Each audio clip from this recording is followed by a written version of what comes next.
Hey everybody, it's Jason Blaha here, and today I want to chat with you guys a little bit about this entire idea of testosterone boosters. All right, the thing is, you see this marketed over and over and over and over, and the whole reason this is even a thing is because people know that anabolics work. They know that people who use exogenous testosterone and its derivatives, that they get more muscle growth. It's documented in the literature. We see it in the real world, everything else. But the whole situation there is that these are controlled substances, in most countries, requiring a prescription, things like that. Again, depending upon the country, not true in every country I've even lived in or visited, but, largely true. All right, so because people are aware of this, companies have repeatedly tried to market, hey, we have a product that boosts testosterone. And there's a few problems with this that seems to be completely lost on people. Number one, fluctuations inside the normal range don't really contribute very meaningfully to muscle growth. And I know people can say, well, that's not true. Yeah, it is true. It is true. That's what the evidence has supported for years and years and years. In fact, when you're inside the normal range, a person who produces more than average but is still in the normal range, let's say they're a little bit higher up the stream, that actually doesn't really meaningfully contribute to muscle growth.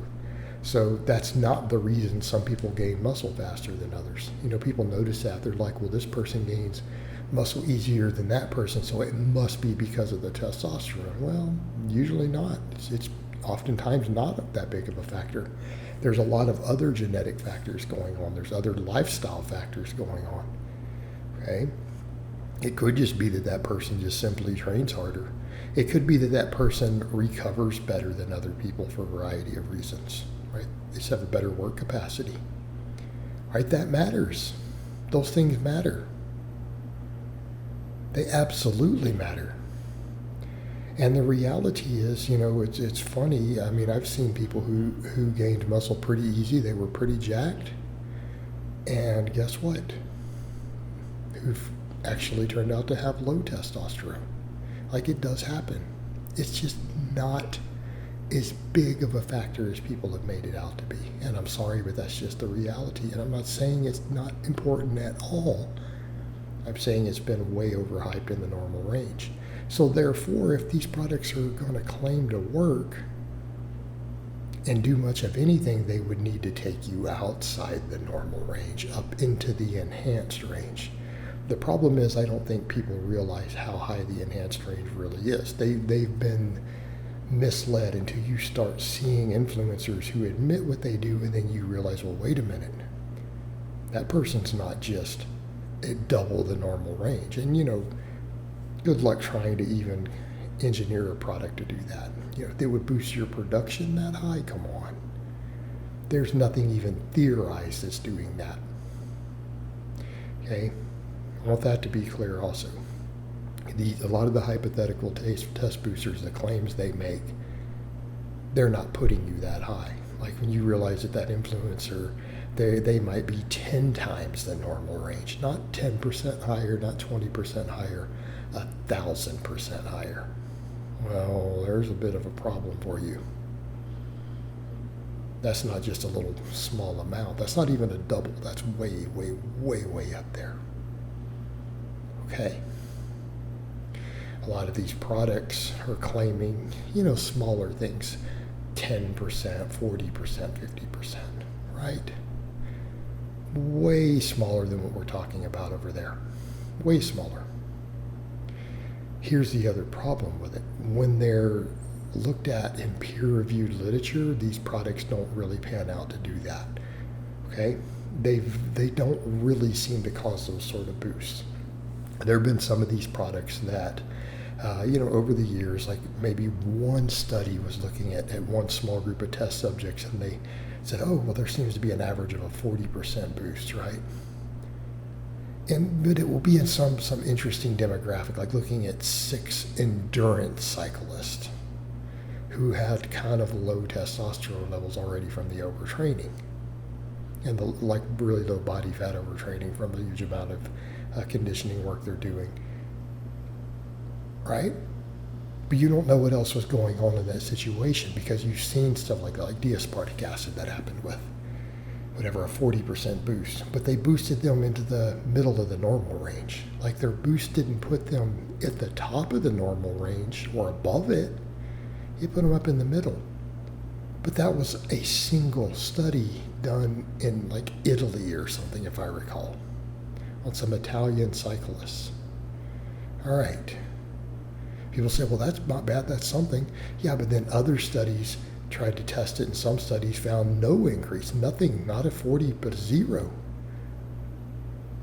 Okay? You see where we're going with this? But, because people had one study on some people who were kind of on the very, very low end that pushed them further up into the middle from a single study, that product got pushed everywhere for a decade. Even when other studies looked at it and said, we're not finding a boost in these test subjects. It was in a single specific type of test subject with a very, very small sample. Then when tested with a broader number of test subjects, didn't have a benefit. It didn't do really anything significant. And that's what you usually find with most of these products. They just simply don't work.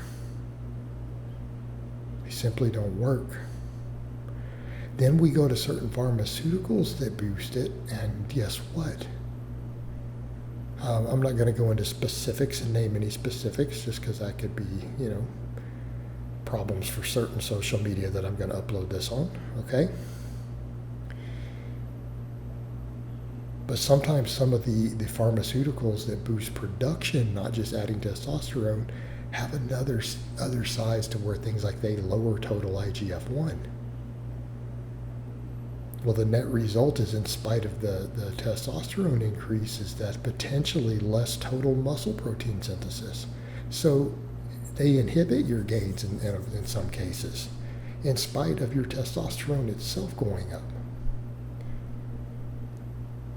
Okay, that's problematic, and this is pharmaceutical agents, not over-the-counter products. We're talking prescription level, drugs and things, producing no boost in gains in spite of the testosterone boost.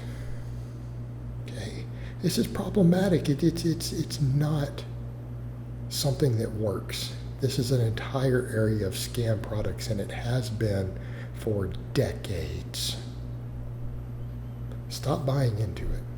All right, guys, but that's really all I have to say on that today. I hope it's been informative, and I'll talk to you guys next time.